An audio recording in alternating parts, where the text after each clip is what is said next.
예, 금요일 묵상의 시간입니다. 듣고 싶은 것만 들을 때 몰락으로 치닫는다. 듣고 싶은 것만 들을 때 몰락으로 치닫는다. 자, 이런 제목으로 이번 주간 마지막 묵상 나누겠습니다. 자, 어제 우리는 마침내 하나님과 언약을 맺은 나라 12지파 중 10지파는 이미 망했고 그나마 남은 2개 지파, 이 남유다가 망하는 이야기를 살폈습니다. 왜 결국 이런 결과로 치닫고 말았는지 우리는 이 원인들을 지금 계속해서 반복해서 우리가 살피고 있죠. 하나님은 마지막까지 시드기야 왕과 남은 백성들에게 이 몰락의 길에서 돌이킬 수 있는 방법을 말씀해 주셨는데, 시드기야 왕은 하나님의 방법대로 바벨론에 항복하면 바벨론 왕이 자신을 이스라엘 백성들에게 넘겨줘가지고 자기는 거기서 죽게 될 거다, 이런 두려움 때문에 하나님이 이 혼란을 해결하려고 했던 이 방법대로 순종하지 않고, 그 두려움 때문에 결국은 자기의 길을 고집하다가 또 거기에 또 기득권으로 얽혀져 있는 방백과 이 지도자들이 또 그렇게 다 얽혀 있다가 결국은 순종하지 않는 그런 길로 가게 되죠. 그래서 하나님께서 인간들이 불순종으로 고집함으로 다 꽈버린 역사를 끝까지 해결하시려고 하기 위해서 결국은 이 파괴를 통해, 이 기경을 통해 다시 하려고 하시는데, 그런데 이게 되지는 않았던 겁니다. 그러니까 나라가 이게 결국은 바르게 설 수 있는 상황이 아닌 거예요. 이게 이 예루살렘에 있는 이 역사를 가지고는 도저히 이게 되지 않는 거죠. 그러니 결국에는 이게 없어졌다 나타나야 되는데, 그러니까 죽었다 살아나는 것과 마찬가지니까 상상에 가지 않는 거죠. 근데 생각해보면 이 나라가 존재하는 시작도 그랬고, 이 성경과 역사를 바르게 알았더라면 그 이집트 400년 종살이 완전히 죽음에서부터 자기들이 하나님의 은혜로 구원받은 나라라는 거, 이런 거, 그리고 70년에 이 포로로 잡혀갔다 온다라는 것, 이런 것도 이렇게 보면, 그런 거에 비교해보면 분명히 알 수 있지 않을까 싶긴 하거든요. 물론 이게 교만한 얘기일 수도 있습니다. 저도 이렇게 말씀을 듣고 배워가면서 안다고 다 아는 게 아니니까. 그래서 저도 참 이 하나님의 말씀을 가지고 분별의 눈을 갖기 위해서 참 애쓰고 있습니다. 여러분, 우리 그런 눈을 가져야 돼요. 근데 이 나라 왕들과 방백들과 백성들은 어땠어요? 자신들이 삶에서 자신들을 지키고 번영하게 하고 사명을 감당해야 하는 언약의 약속대로 살지 않으면서 자신들이 세상을 볼 때 보이는 그런 방식으로 자꾸 흥하려고 했던 거죠. 그래서 이런 전쟁통에 하나님이 능력의 하나님이라면 무조건 이 바벨론과의 전쟁에서 저들이 놀랍게 이겨야 된다, 그렇게 착각하고 열심히 부르짖어 기도하고 금식하고 새벽 기도하고 그런 길을 걸었겠죠. 근데 저들이 지금까지 불순종의 길을 걸어서 나라가 이 지경이 됐다라는 건 전혀 생각도 없고 관심도 없고, 하나님은 전능하니 이거 해결해내라, 이런 식으로 위기만 모면하려는 그런 길을 걸어왔던 겁니다. 회개와 사명의 자리에 돌아와서 하나님과 맺은 열방의 제사장이여 거룩한 나라로 살아갈 생각은 전혀 없고, 자기들이 만든 그 결과를 모면하려고 하나님을 자기들이 생각하는 대로 움직이려고 하는 이런 태도, 자기들이 원하고 바라는 대로 살고자 하는 욕심의 태도가 마음의 뿌리처럼 자리 잡으면 결국 하나님은 다 이용의 대상인 거예요. 마술램프 속에 진이가 되고 금송아지가 되는 거예요. 그래서 그렇게 살아온 언약의 나라 남유다는 결국 그렇게 하나님이 꿈을 꾸고 약속했던 그 시내산 약속 이후에 860년 정도 만에 결국 완전히 패망하고 마는 겁니다.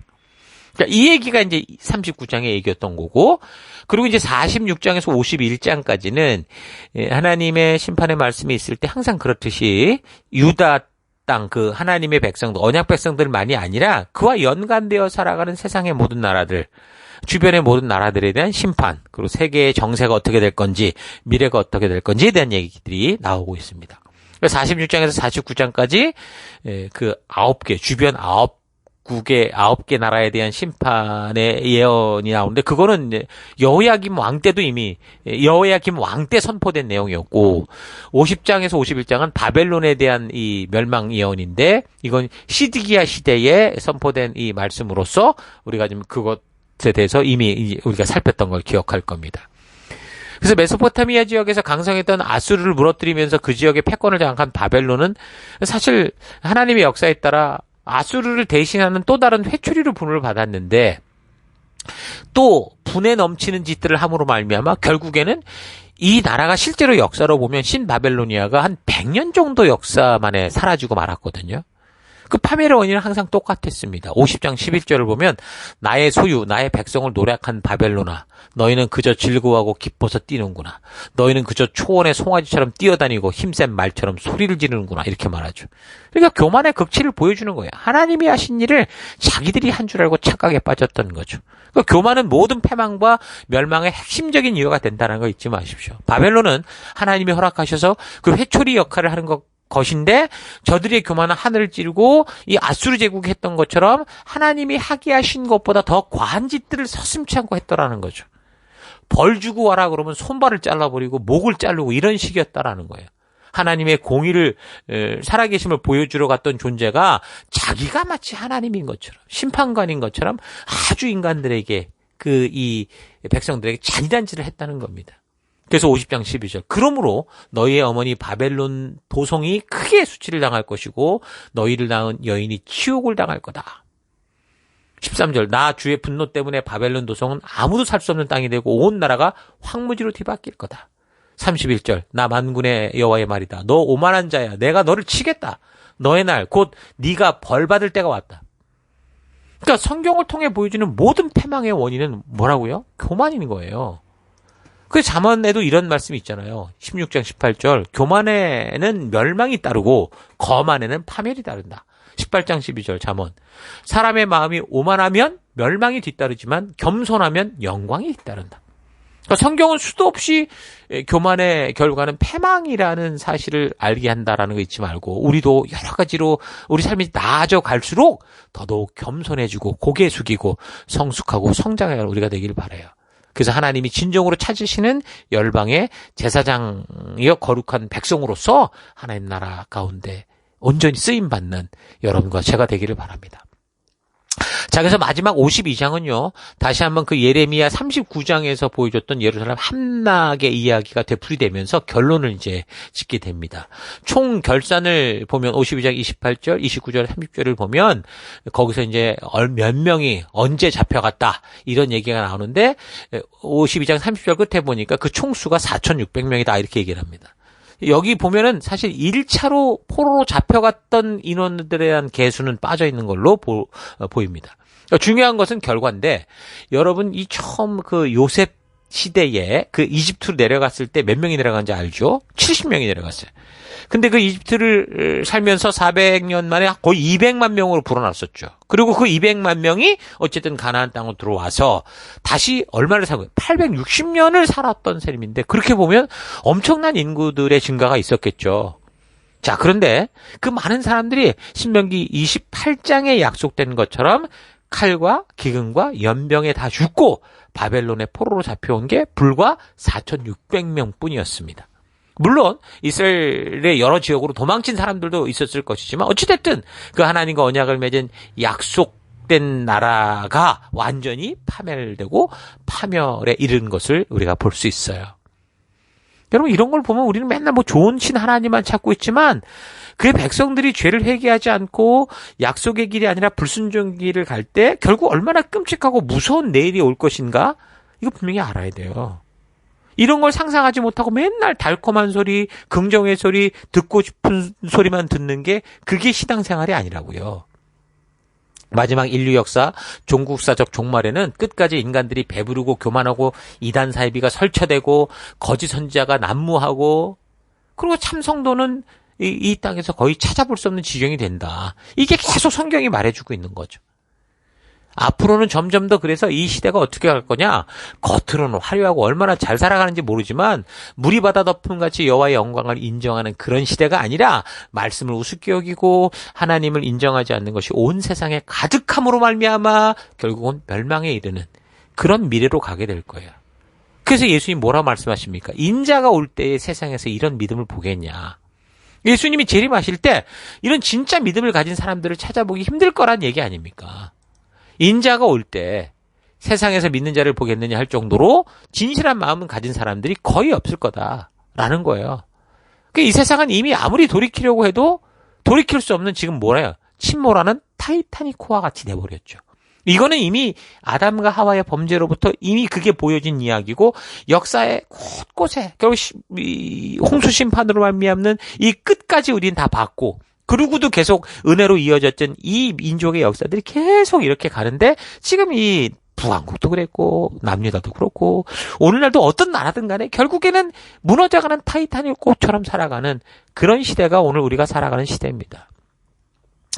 당연히 긍정의 소리, 칭찬의 소리 듣는 건 좋죠. 근데 그런 소리 하는 게 틀렸다는 게 아니에요. 근데 하나님께서 분명하게 말씀해 주셨고 하나님의 뜻이 있는데 그 명한대로 가지 않고 있는데도 불구하고 괜찮을 거다, 좋을 거다 하는 거는 그건 거짓말이라는 거죠. 남유다 이 백성들처럼 그런 부르심대로 살아갈 생각은 전혀 없이 자꾸 하나님의 힘만을 이용하려는 거. 이건 정말 위험한 거예요.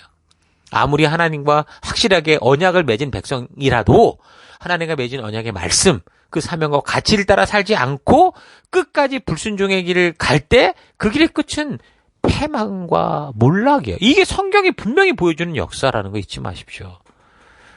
여기 포로로 잡혀간 수가 4,600명인데 2차로 포로로 잡혀간 사람 중에 여호야킴의 아들 여호야긴, 그 아들, 그 왕이 있었죠. 3개월 통치하다가 잡혀갔던 그 왕이 있었는데 여기 보면 이 사람은 바벨론으로 잡혀갔어도 죽지 않았어요. 나중에 보면 바벨론 왕의 호의를 받아서 살아나요.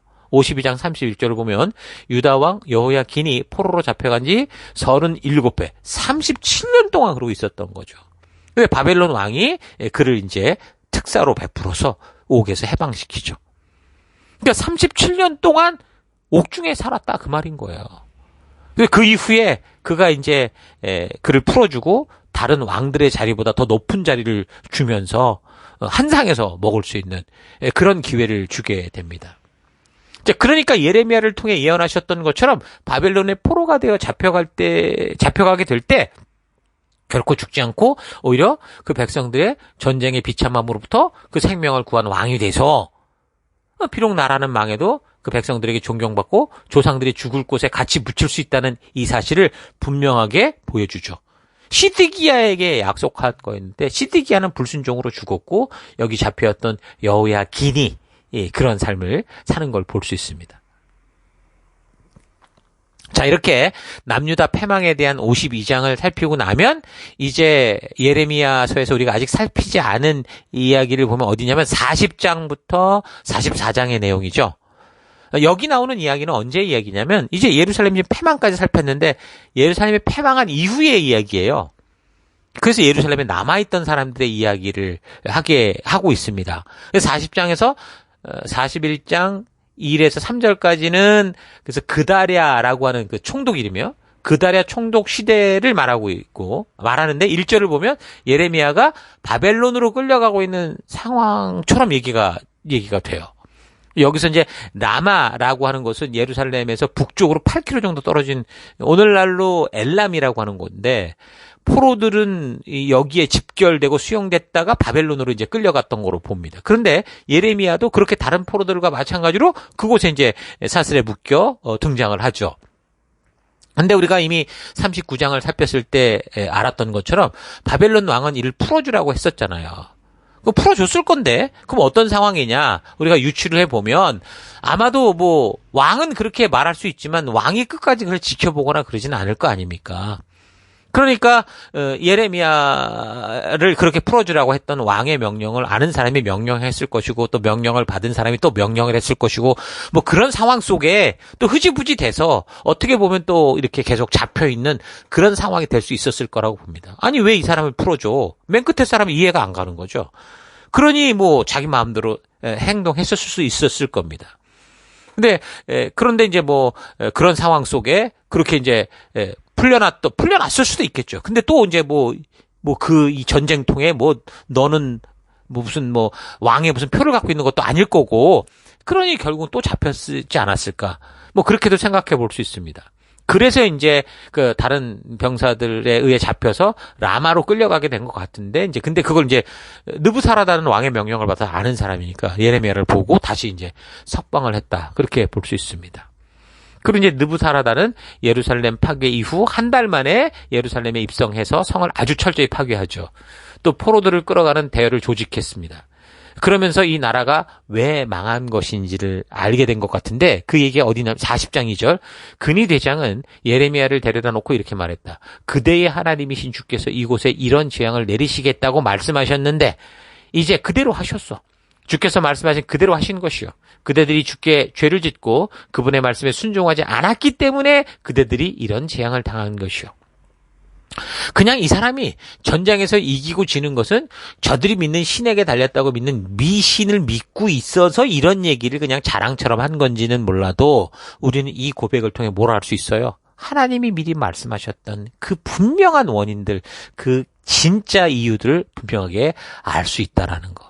잊지 마십시오. 자, 어찌됐든 그렇게 예레미야는 풀려나서 바벨론이 남유다 지역을 다스리게 한 그 그다랴 총독이 있던 미스바라는 곳으로 돌아와서 지냅니다. 그 전쟁이 끝나고 바벨론의 통치하에 들어간 예루살렘을 비롯한 남유다 지역은 여전히 민심이 수습되지 않았겠죠. 여기저기 지역에서 바벨론 군대를 피해서 숨어서 저항하는 세력도 있었을 거고, 그래서 바벨론이 떠난 그 남유다 지역은 마치 요즘 중동 지역의 시리아 같이 힘 있는 세력들이 와서 그냥 서로 견제하고 싸우고, 뭐 IS니 이란이니 뭐 이래가지고 전부 약육강식의 세상이 되는 그런 모습이었을 거예요.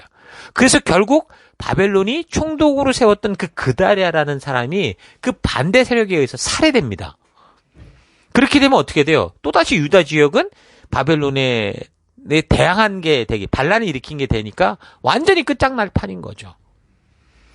그래서 이것이 이제 41장까지 내용이고 42장에는 그래서 이제 요하난이라고 하는 사람을 중심으로 또 예레미야를 찾아와서 그런 몰락의 위기를 극복하기 위해서 하나님의 음성을 듣기 원한다 이러면서 하나님이 뭐라고 말하는지 듣고 싶다. 그리고 말씀하는 대로 우리가 순종하겠다. 그렇게 말을 해요. 그래서 이제 열흘 뒤에 와라. 예레미야가 열흘 뒤에 이제 하나님의 말씀을 전하는데 42장 7절 열흘이 지난 뒤에 주께서 예레미야에게 말씀하셨다. 예레미야가 기레아의 아들 요하난과 그와 함께 있는 모든 군 지휘관과 가장 낮은 사람부터 가장 높은 사람에게 이르기까지 온 백성을 부르고 그들에게 다음과 같이 말하였다. 여러분이 나를 주 이스라엘의 하나님께서 보내신 여러분의 간구를 전하게 하였습니다. 주 이스라엘의 하나님께서 이렇게 말씀하셨습니다. 너희가 이 땅에 그대로 머물러 살면 내가 너희를 허물지 않고 세울 것이며 내가 너희를 뽑지 않고 심겠다. 내가 너희에게 재앙을 내렸으나 이제 내가 뜻을 돌이켰다. 너희가 지금 두려워하고 있는 그 바벨론 왕을 두려워하지 마라. 내가 너희와 함께 있으면서 너희를 구원해주고 그의 손에서 너희를 건져내려고 하니 너희는 그를 두려워하지 마라. 나 주의 말이다. 내가 너희에게 자비를 베풀어서 바벨론 왕이 너희를 불쌍히 여겨 너희를 고향으로 되돌려 보내게 하겠다라고 분명하게 이렇게 말씀하셨어요. 근데 13절부터의 내용을 보면 이 백성들이 듣고 싶다는 하나님의 말씀을 들었는데 들은 대로 하지 않고 바벨론을 피해서 이집트로 도망가려고 해요. 그 혼란의 와중에도 결국 자신들의 생각대로 고집스럽게 하나님의 뜻과는 반대의 길을 걷는 거예요. 비록 그들이 그런 짓을 했더라도 총독을 죽였더라도 하나님은 거기서 너희를 있게 하겠다라고 얘기를 했는데 근데 이들은 또 그 말을 안 믿고 반대로 행하는 거죠. 이게 이 백성들의 수준이었어요.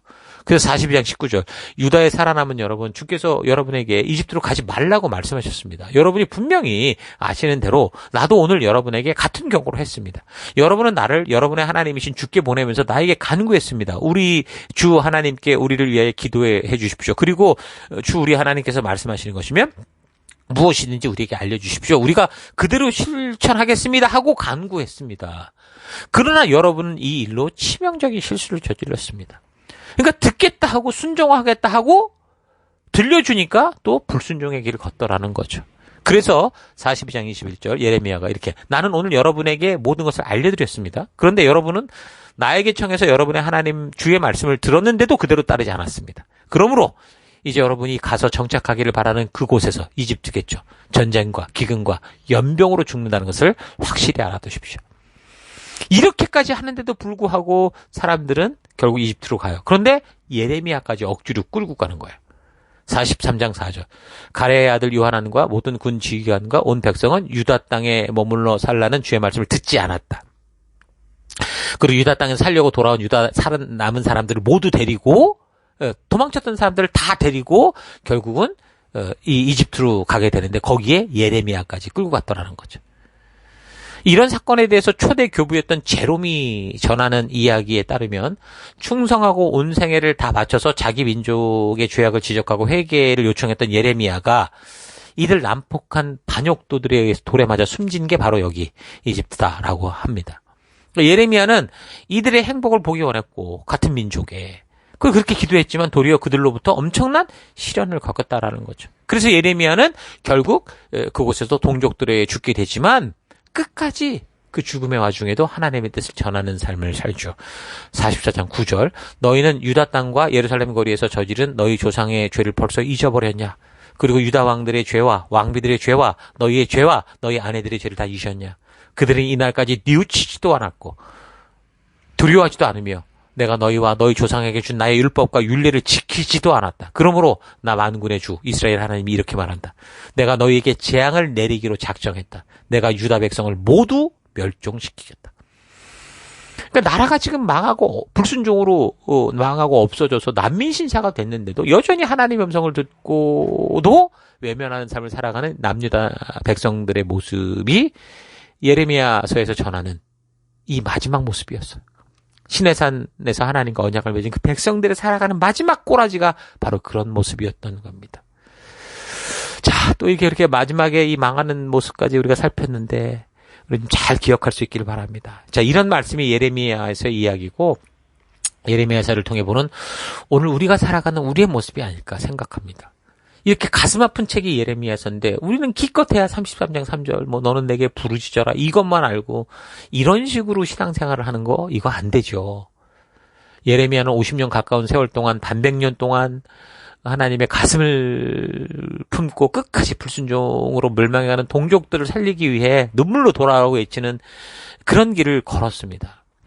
그러면 그렇게 칭찬받았냐? 아니에요. 집단 폭행당하고 감옥 갇히고 웅덩이에 던져지고 바른 진리를 전함에 있어 감사를 받는 게 아니라 폭행당하고 위협당하고 주먹이 날라옴에도 불구하고 어땠던 거예요? 하나님 말씀대로 절대로 가감하지 않고 그가 부름받을 때 하나님이 말씀하신 대로 그대로 전하고 얘기하는 그런 순종의 삶을 감당했던 그런 선지자인 겁니다. 오늘 예레미야를 통해 오늘 우리는 이 땅을 어떻게 살아가야 되는지 성도된 모습을 볼 수 있습니다. 우리는 이 시대에 소명을 받은 성도로서 어떻게 살아야 되겠습니까? 여러분은 지금 뭘 듣고 계십니까? 하나님의 분명한 부탁과 명령이 지금 강단을 통해 들려오고 내 머리가 무슨 말인지 알겠고 무엇을 해야 되는지 알면도 불구하고 지금 나는 어떤 길을 걷고 있습니까? 여러분이 어떤 길을 걷고 있든지 하나님의 생각은 평안이지 재앙이 아니라는 거 잊지 마시고 순종의 길, 부르심의 길로 속히 나오는 우리가 될 수 있기를 바랍니다. 자, 오늘 하루 우리가 살핀 시내산 언약 백성들의 마지막 역사가 어떠했는지, 왜 이렇게 살아계신 하나님과 언약을 맺은 백성들이 몰락의 길로 가고 말았는지, 그런 몰락의 역사를 보면서 이 시대를 살아가는 새 언약 백성된 성도로서 나는 어떻게 살아가고 있는가 차분히 되돌아봤으면 좋겠습니다. 예레미야서를 전체적으로 볼 때 하나님이 심판하시는 이야기가 많이 나오고 있지만 그 심판은 하나님께서 이 백성들이 도저히 말을 듣지 않으니까 저들을 잡아다가 때리고 파괴하고 파멸시키고 죽이고 끝장내려는 게 아니라 하나님께서 지금 그 백성들이 고집하는 길의 끝이 결국 그렇게 될 것이라고 수없이 말씀하셨음에도 이 백성들이 스스로 고집을 피며 결국 그 하나님이 가지 말라 하는 길을 끝까지 고집스럽게 걸은 그 결과다라는 거. 여러분 이거 우리 분명하게 볼 수 있어야 돼요. 이런 예레미야서를 통해서 오늘 이 시대에 사실 남유다 멸망 시기에 신앙의 분위기와 다를 바 없는 이 시대를 우리가 살아감에 있어서 진정으로 우리가 바르게 듣고 깨달아야 되는 게 무엇인지 온전히 알고, 그래서 하나님께서 애타게 우리를 부르시며 우리로 하여금 이 어둠 속에서 빛된 백성으로 걷게 하신 그 하나님의 말씀, 하나님 나라의 법도와 규례와 명령의 참된 가치, 하나님의 의도를 바르게 알고 그 하나님의 뜻을 따라 살아낼 수 있는 여러분과 제가 될 수 있기를 주 여러분으로 축원합니다. 자, 오늘 하루도 힘내십시오. 잠시 기도하겠습니다. 하나님은 우리를 절대로 포기하지 않으시고 마지막 최후의 순간까지 우리에게 죄에서 돌아서서 생명의 길로 나아갈 수 있는 기회를 주시는데도 내가 하고 싶고 내가 원하는 것을 위해 그 하나님의 애타는 음성을 외면하고 내가 듣고 싶은 것만을 찾아온 삶을 회개합니다. 어떤 어려움과 절망 속에서도 그 위기와 죽음의 골짜기를 벗어날 수 있는 유일한 길은 바로 하나님의 말씀을 바르게 알고 그 말씀의 가치를 따라 걸어가는 것이다라는 거 잊지 않고, 무엇보다 우리 하나님이 주신 이 하나님 나라의 법도와 규례와 명령을 바르고 온전히 알아가는 내가 되기 원합니다. 주의 음성을 듣기 원한다고 하면서도 성경의 역사를 통해 분명하게 말씀하시는 하나님 음성을 외면하고 내가 듣고 싶은 것만을 찾는 그런 자기 위로의 신앙이 아니라 오직 주의 말씀 따라 믿음으로 순종하며 나아가는 참된 참 빛된 주의 자녀 되기를 결단합니다. 하나님 듣고 싶은 것만 듣고 살아갈 때 몰락이 온다라는 거 잊지 않고 오늘도 내가 듣고 싶은 게 아니라 하나님의 말씀드리며 살아가는 그런 하루 되기를 원합니다. 그 길로 이끄시고 인도하신 하나님 감사드리고 예수님 이름으로 기도했습니다. 아멘.